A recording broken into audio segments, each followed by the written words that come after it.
think it's really important to know whether you come to me for a surrogacy matter or you go elsewhere, that you have a practitioner such as myself who has experience in this field because it's really important who carries your baby. It's a huge leap of faith to have a stranger or even a sister or a relative carry a baby for you because it is your child that they are incubating for you.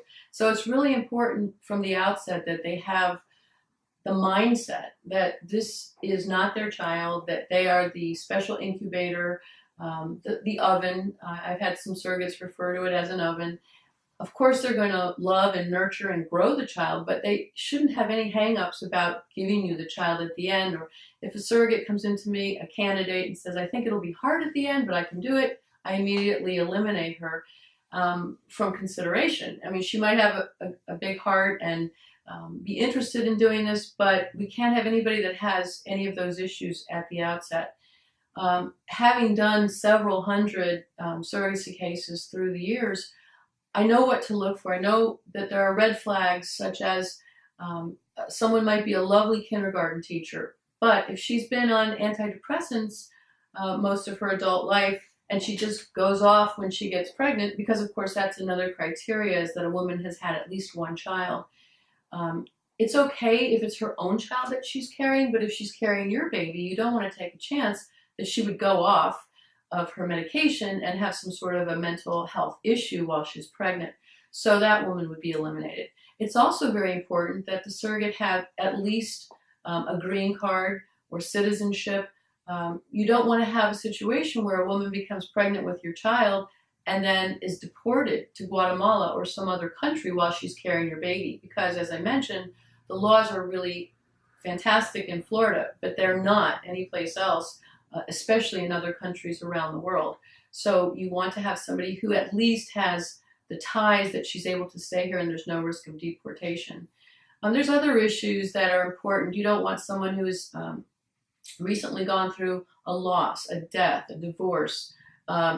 It's just really important that they be stable, and also they can't be doing this just for the money, because even though surrogates are paid in my practice, on average, a first-time surrogate gets around $30,000. That's nothing compared to being pregnant for 10 months and going through the process of getting pregnant. I mean, there's times when they can't get out of bed. There's times when they might not be able to have sex with their husband. I mean, there's a lot of restrictions. There's a lot of impositions on your life. So a woman really has to be committed to doing this for benevolent reasons from the outset.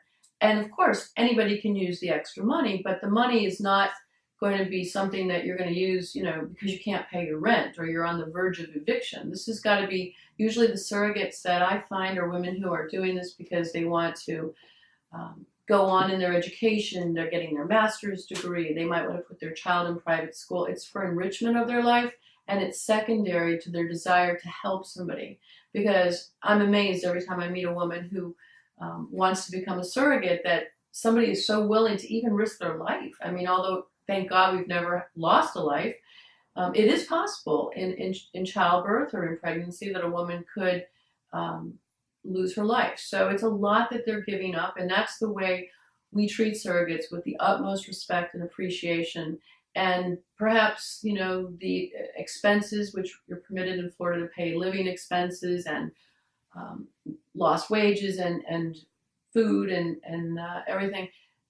Perhaps somebody might say, well, that's a lot of money, but it's an investment in the environment that your child's going to grow in her uterus. And, so if you spend an extra couple $100 for her to shop at the organic market, and a lot of surrogates are willing to do that, then it's certainly a worthwhile investment in your child.